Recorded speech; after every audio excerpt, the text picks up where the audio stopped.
it is imperative that we tell our story and we tell it well, and that we are fiscally prudent and responsible with the dollars that are entrusted to us.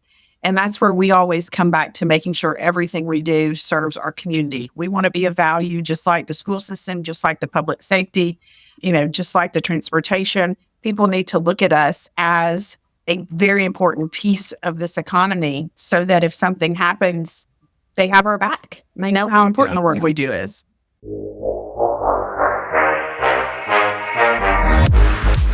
You're listening to Slick Talk, the hospitality podcast, a podcast for those who are in and around the hospitality industry who love, live, and breathe what they do. You can join us for candid and unscripted conversations with hospitality experts and founders as we go deeper into their personal stories while they're sharing their triumphs and trials that got them to where they are today. I'm your host, Will Slickers, and you're listening to an episode of Slick Talk, the hospitality podcast. Now, let's begin.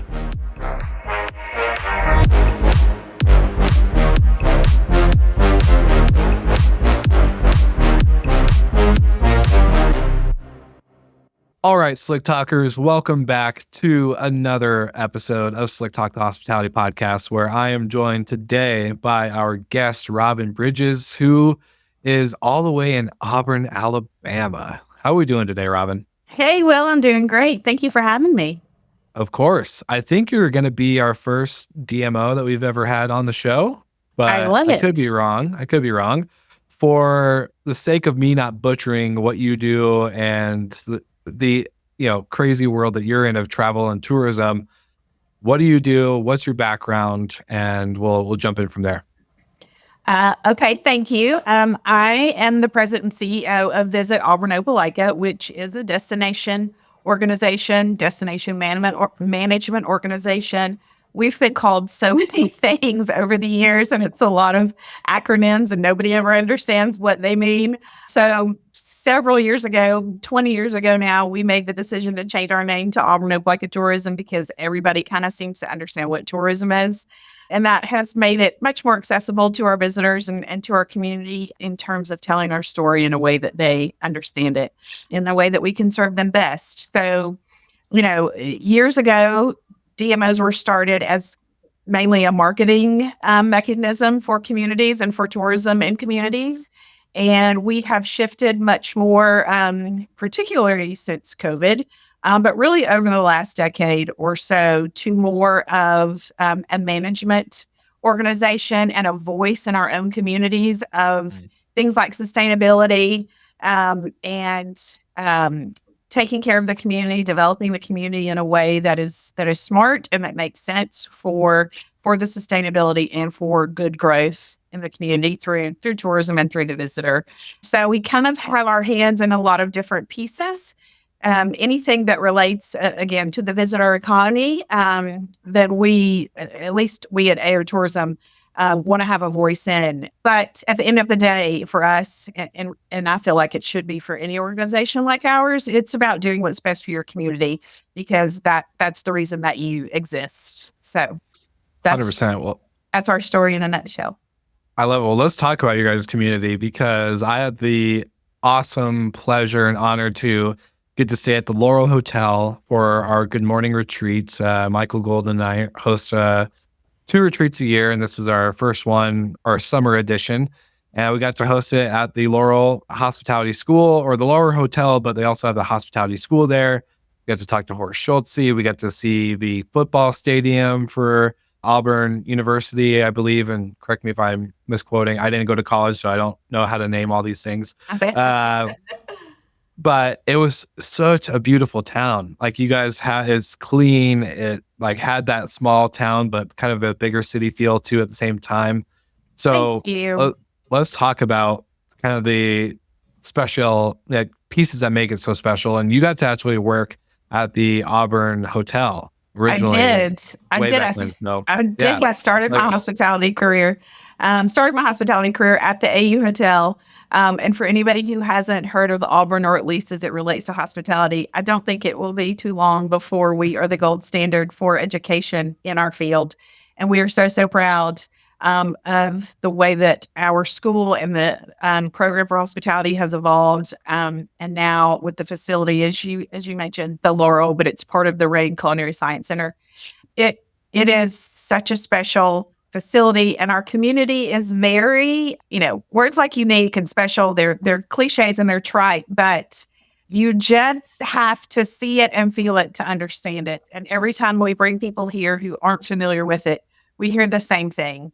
And it is about the energy and the warmth of the people and the churn of the students and the alum that come back and the retired people who move here, who may have gone to school here, but they may not have. They just heard about it and want to be in an SEC town with all the things there are to do. It is clean. It is safe. It's pedestrian friendly around the campus and around our downtowns. And I'm a very, very lucky person to have served pretty much my entire career here. I started at the AU Hotel back in the 90s, and we didn't have any of the hospitality. School was not what it is now. We didn't have the Culinary Center. We didn't have the Laurel. We had the one hotel that had meeting space, the one conference center. And it was very impressive for what it was at the time, and was a public-private partnership and the first of its kind, really in the state, if I'm not mistaken. And so I was there about 7 years and was over guest services and ultimately operations for everything, front office and back of house. And then transitioned into this incredible world of destination management, where we have all the perks of hospitality without the 2 a.m. overflowing toilets and 20-year-olds calling us at 3 o'clock because somebody didn't show for their shift. So yeah, it's been an incredible gift to be in this industry for my whole career, and to work with hoteliers and to have to be their voice in the community and to serve them, but also to bring the issues that are important for them to our city leadership when it's needed, to be able to gather them and to empower them, and to give them a platform to tell the story and to get what they need, with development and city leadership and all the things that make their lives difficult, workforce, all of those issues. We do what we can, to speak to those and to work with them to further our industry as a whole. All right, Slick Talkers, sorry to interrupt. As you know, great partners at Minute have sponsored this episode. They sponsor the show. So every episode is filled with amazing minutes. No pun intended. So if you don't know who Minute is or what they do, we see that we have a lot of new Slick Talkers out there in the world. So one, thank you for tuning into the show. Every listen, every time you hit play means so much to me and to my team. So thank you.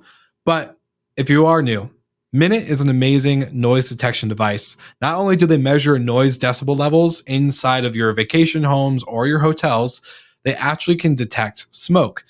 Not only that, if you're an outdoor kind of a unique stay person, or just have an amazing outdoor amenities for your guests, from pools to hot tubs to cookout pads, all the stuff, they have an outdoor sensor that is specifically made for outdoor noise, because I didn't know this, but noise outside and noise inside actually makes a difference. So you don't have to worry about constantly making sure, are people partying at your place? Are the cleaners there? Or like whatever, kind of issue might happen, you can get that peace of mind with Minute at your side. So as you grow, Minute will grow with you. They have an amazing team of support, and they have an amazing technology from hardware and the software. When the two marry, it's just a beautiful combination.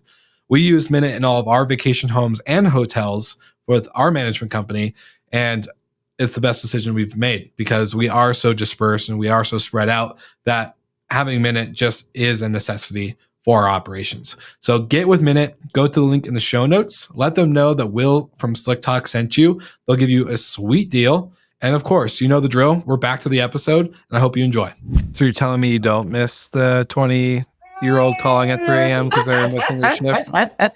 I mean, I really never thought I would leave the hotel. Like, I was all in. I fell over backward into that industry completely by accident. I moved here temporarily in 1994. So there you go. Wow. Yeah. And it just was my jam, just the pace of it. And, anybody who's worked in the industry knows there's just nothing else like it. And I never thought that I would go anywhere. I loved it so much in that little property. was just, to be right there on campus and to Yeah, have the guests that we did. And again, just that energy and the vibe of being a campus hotel in an SEC town, it was pretty addictive. I didn't think that I would go anywhere for a long time, but this was an opportunity that I'm glad I took. Just gives me a bigger stage and a bigger place to serve. So for sure. And I was talking to you before we hit the record button, and one of the kind of topics is that a lot of our listeners are a mix, right, of hoteliers who have traditional hospitality backgrounds, but then a very big portion that also got into short-term rentals and hospitality through, maybe their parents having an extra, ski vacation home, or hearing about their own second property, be able to list on Vrbo or Airbnb and building out their own brands from there. So for the sake of the listeners that could be a mixed background that don't have that traditional hotel background and working with DMOs like yourselves, what is in the day-to-day of a DMO, and what's the one thing that you would say most don't take advantage of when it comes to the resources or the knowledge and information that you guys actually carry within not only your city, but oftentimes the bigger format of multiple other DMOs and what they're doing around the world?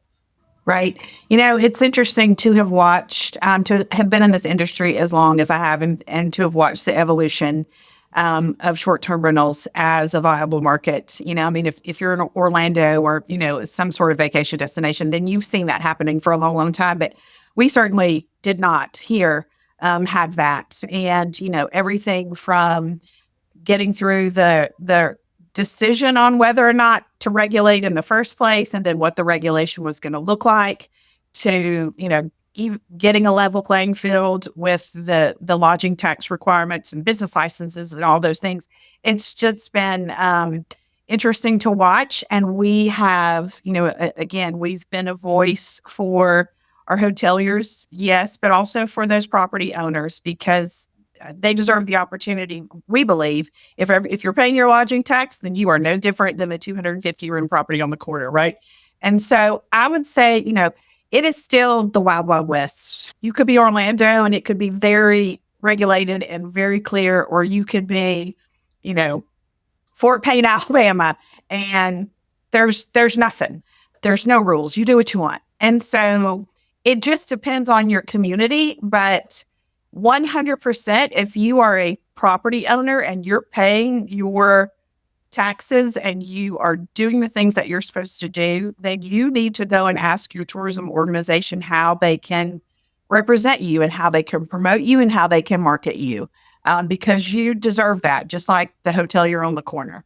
And we don't have where we are. It's still again, we are still evolving, because to be able to put all of those people together and to market them in some way beyond the platform of Airbnb or Vrbo, whatever, it is unique. But we can offer materials that help their visitors. We can, give them the same sorts of things that you would find in a hotel guest room in terms of collateral. We can show them where to direct their guests to our website, to our visitor experiences if they want to get more information on the area.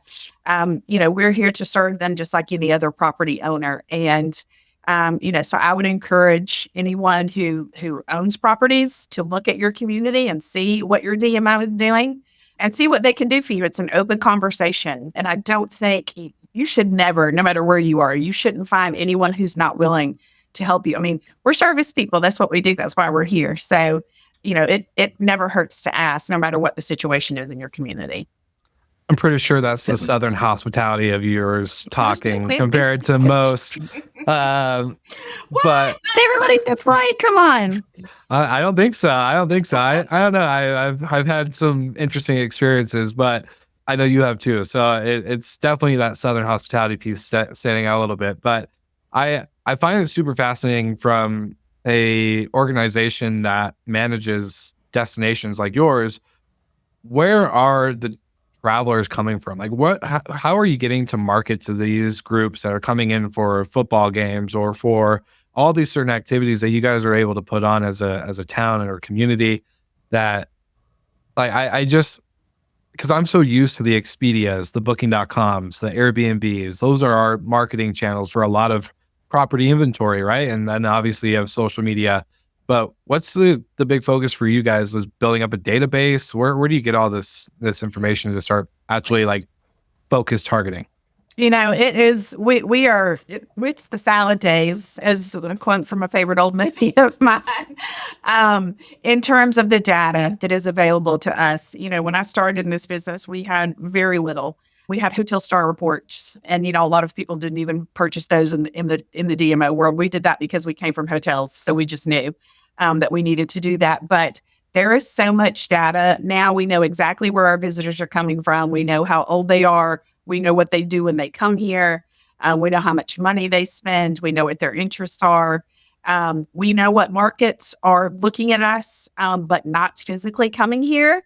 And so we know that we need to do more work there because they're interested, they're engaged, or we've got to get them to actually get on a plane, such as the case is for us with some of the markets. And so it's just a matter of looking at that data and then doing the traditional, whether it's social media, whether it's paid advertising, paid advertorial, whatever that looks like, earned media, all of those tactics that we put in place in our marketing mix to go into those communities where we know that the visitor is already coming or wants to come, or maybe we've never been there and it's an emerging market or a new market that we want to try.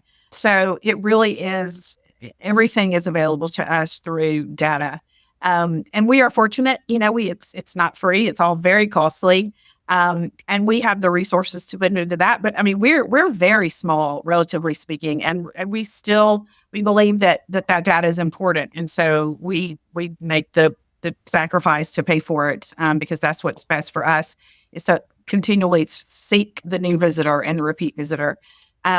Larger communities, there are plenty of organizations like ours that have a full-time research person on staff, and they're paying, they have a $200,000 research budget. We do not have that, but we do okay.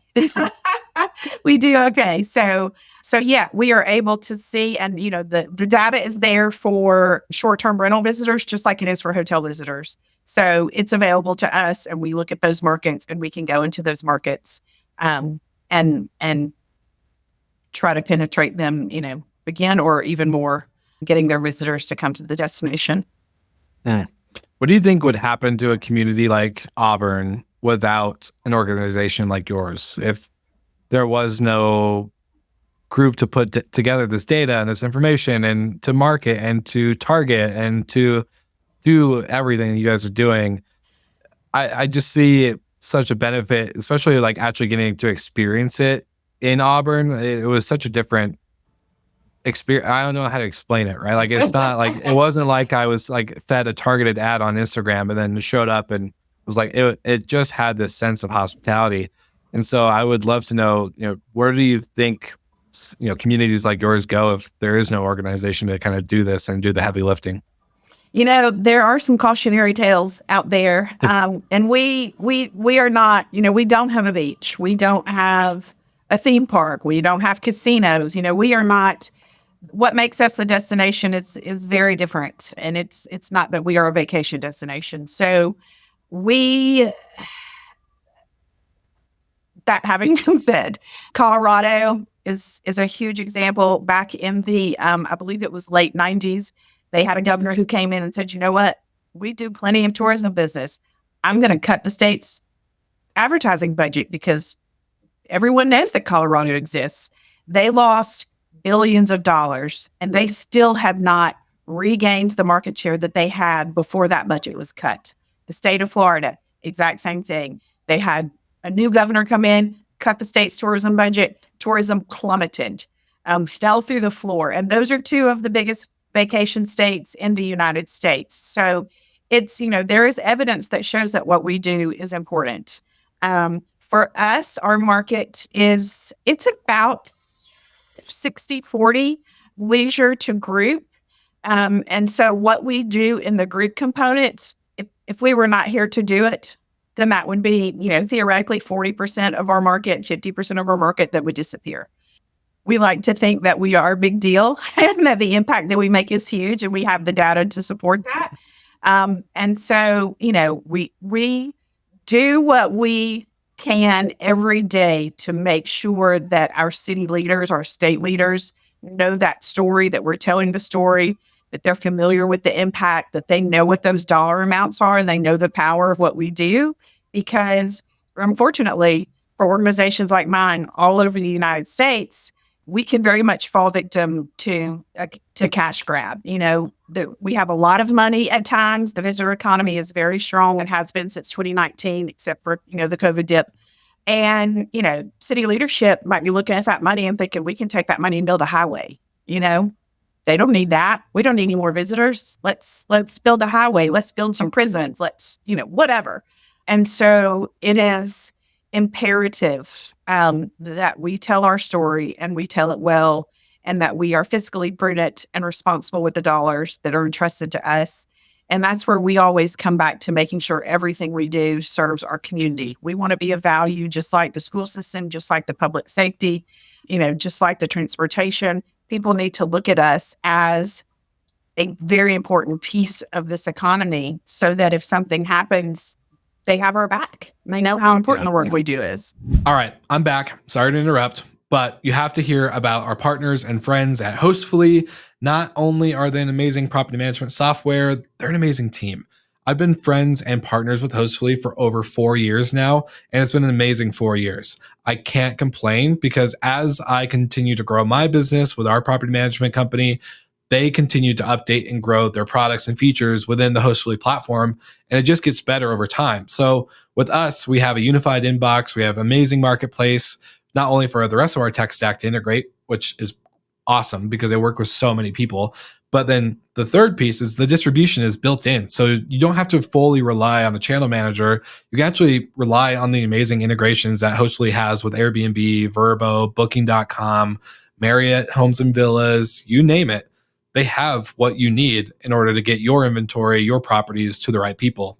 So it's kind of a no-brainer, but I'm going to tell you this anyways. You're going to get a special deal with Hostfully with the link in the show notes.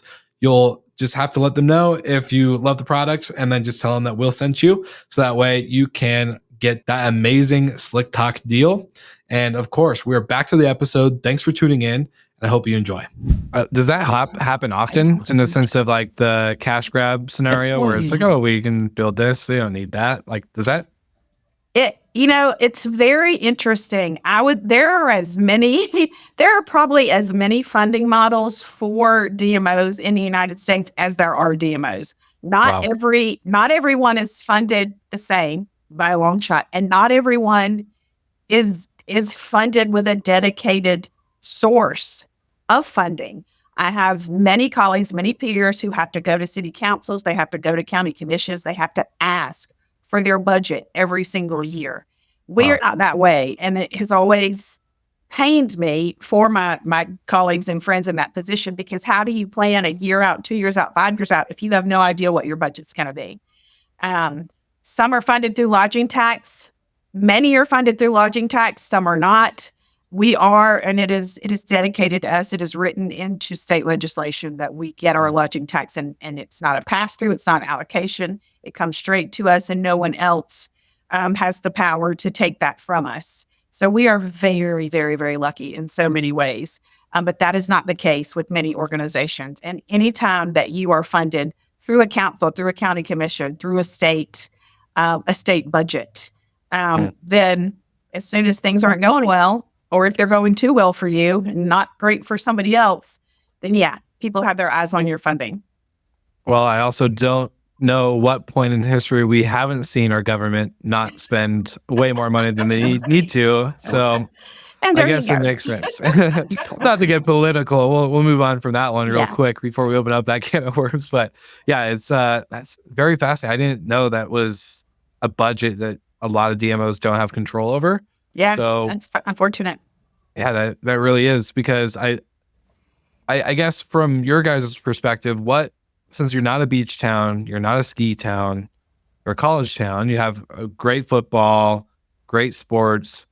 What are the other attractions? What brings in the amount of tourism that you guys have outside of maybe the season? Yeah, it really is very much group and youth and amateur sports oriented. So we do a lot of business meetings, a lot of conferences. Um, Many things will have some sort of tie to Auburn University, whether it's an educational association or, it could be we just had the Alabama Aviation Conference, which is, regional airport owners throughout the state of Alabama.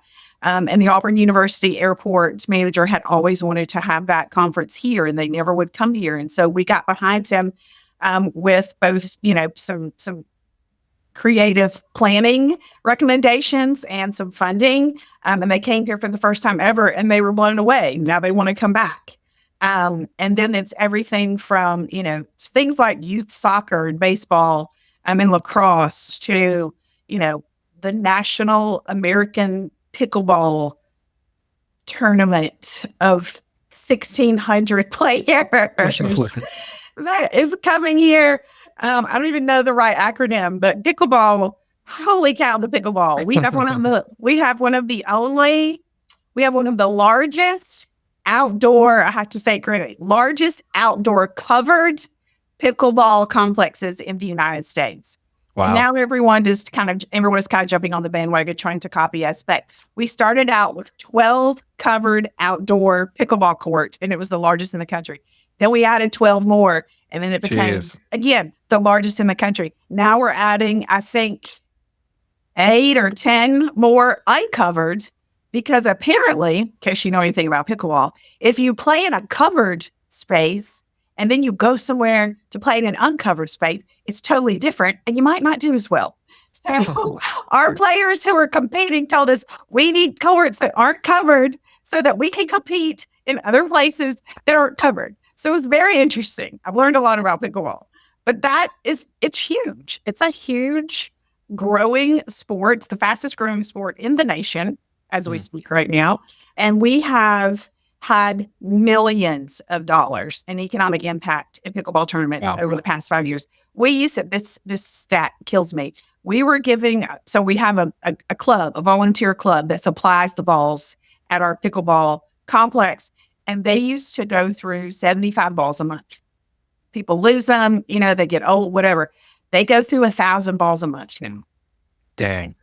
And it's like, there's in a nutshell, the growth of pickleball in our community for the past 5 years. So, wow. It's things like that, if we're not going out and soliciting those tournaments, they're not coming. So, that is kind of an easy way to explain to people what we do. Of course, we touch departments in the university. We make sure that we're serving their guests and their visitors and their stakeholders.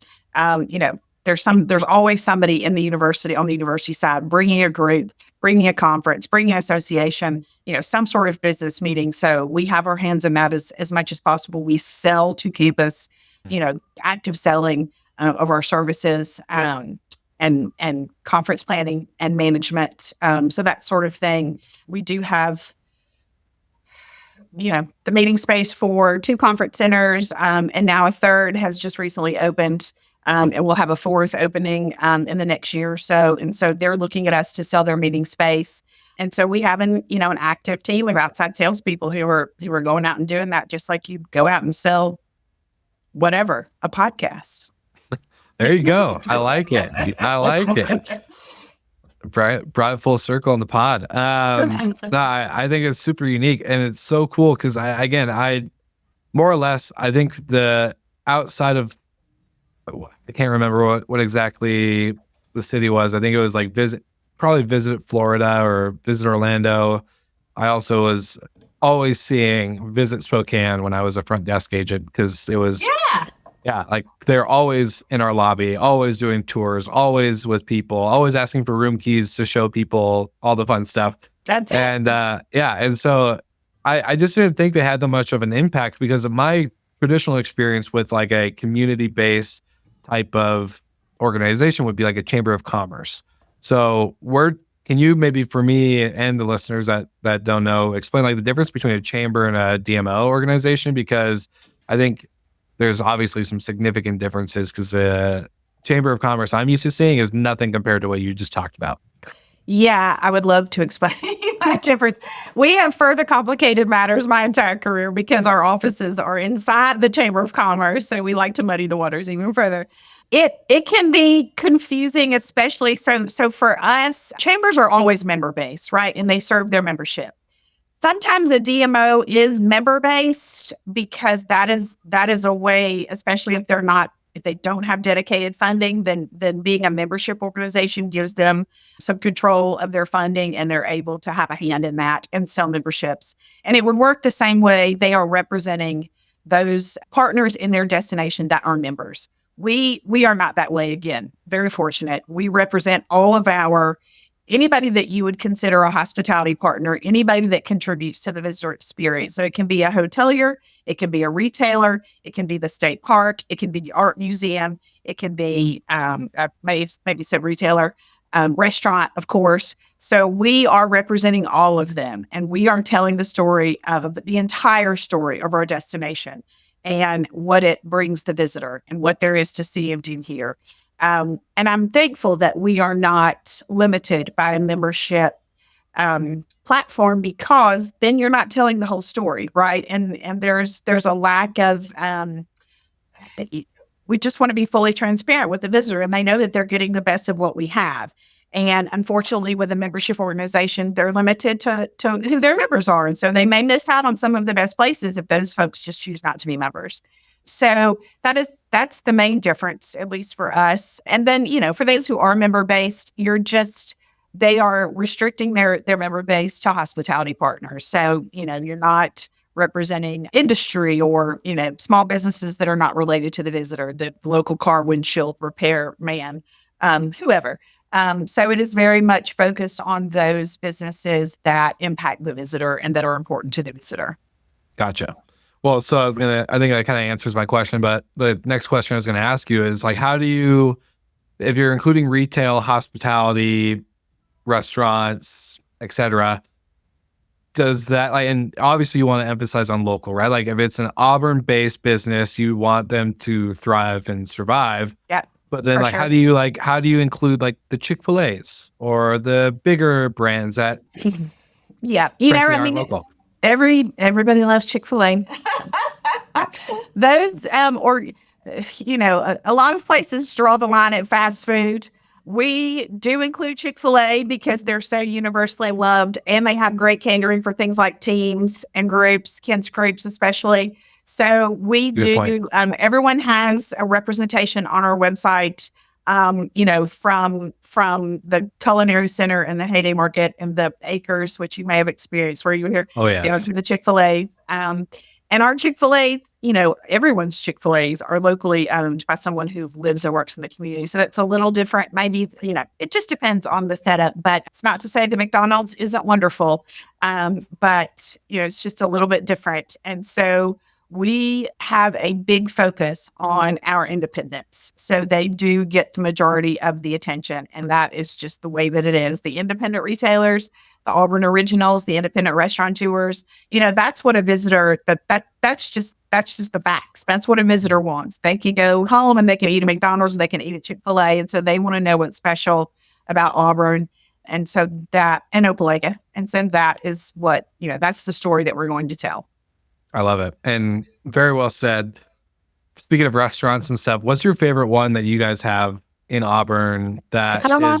Well, I can't answer that. I'm not asking maybe her favorites, but what's maybe one that wouldn't look like a great restaurant from the outside, but when you step in. Oh, we got some of those. There is a place, we call it our Best Bites. Best Bites. And earlier in my career, there used to be 10, and now I think we're almost up to 30. So we had to get rid of the number, and it couldn't be the top 10 anymore. So we just had to change it to Best Bites. But there is a little original 50s style walk up called Mrs. Stories that is managed by the same family, the third generation of the same family that opened it back in the 50s. That is chili dogs and milkshakes. And it is, you would drive by and you might be scared, except for the line of people snaking out to the road. So there are a couple of those. There's another place called Sheila C's that is similar. That's hamburgers, the best hamburgers you've ever had in your life. I think I may have ate there. Maybe. Shut up. It's delicious. I can't remember. It had It is did it have not a bunch of fancy. like stuff on the walls? Yep. Give me up. Cracker Super good. Barrel-esque sort of decor. That's Yeah. it. That's it. So good. So good. Yeah. So yeah, we've got a few of those. Those places are great. Yeah, I love hole in the walls, and I love like little shops. I was just in Boulder. I live in Colorado, so I was just in Boulder, and I was with my niece, and we were shopping, and I was like, "Oh, this like little art gallery." They didn't look very attractive on the outside, but you walked in, it's beautiful pieces and bunch of awesome. cool like little things. And I was like, "Oh man, I wish I knew." Like, didn't wish I knew about, but I'm glad I found it because it was so cool, and it didn't look like a place you would go into, anyways. Right? But, Every community has those and needs somebody telling their story. That's what we do. I love it. I love it. What's the one thing, I guess, for the listeners to take away from? What's something that they could do better to serve their DMO, but also that helps their DMO serve them back? You know what? I am all about communication and the exchange of ideas and creativity. And if you're in a community now, the caveat obviously is, I mean, I know places like San Francisco, some places, Airbnb short-term rental is a bad word, and I get it. So, I mean, obviously, I'm not naive. We're not talking about everywhere is not the Nirvana, Shangri-La, that is Auburn.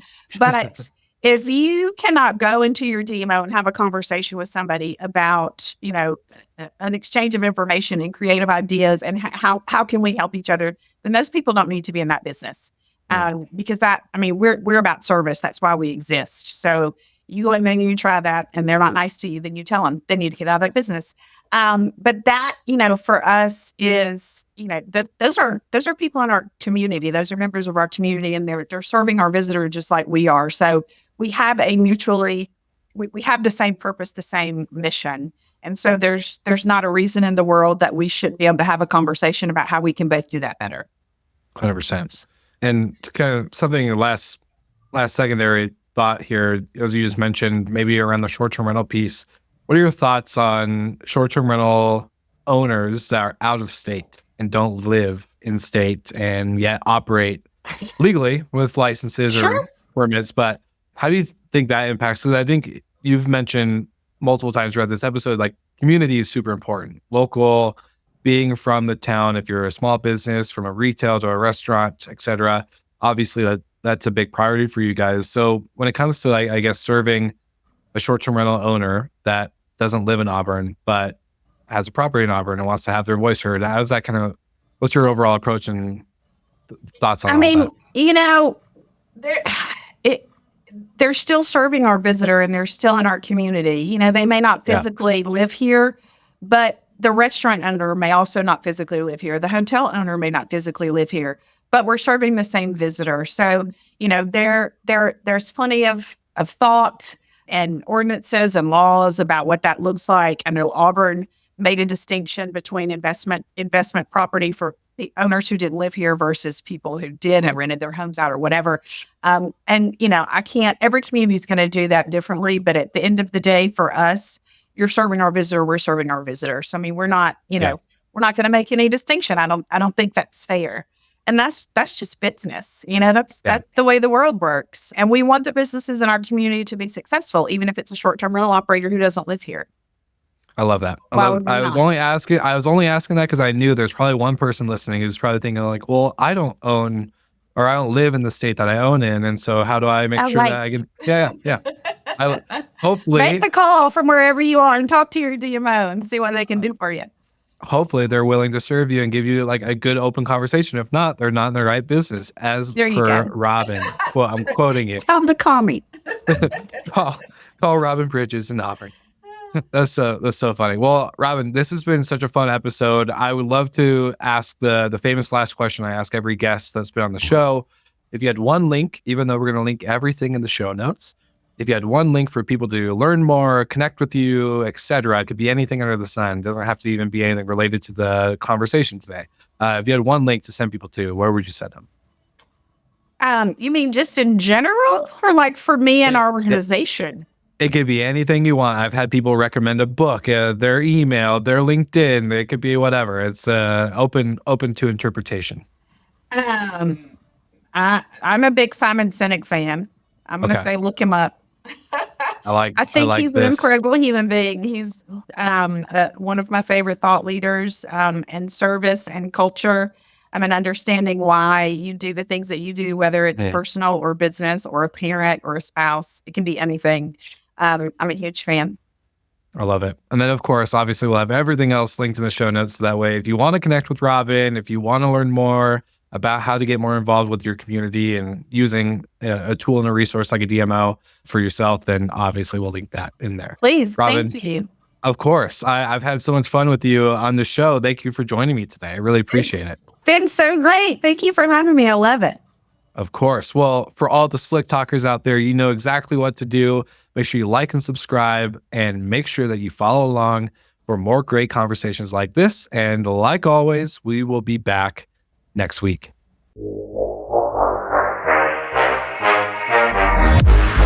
Thank you so much for listening, and thank you to our show partners for making Slick Talk, the hospitality podcast, possible. We hope you enjoyed the show, and we would love to connect with you outside of the podcast. So you can follow us on all of our social media channels for daily hospitality content, or find us on slicktalkthepodcast.com. And don't forget to rate, review, and subscribe so you never miss an episode. I'm your host, Will Slickers, and we will see you guys all again next week.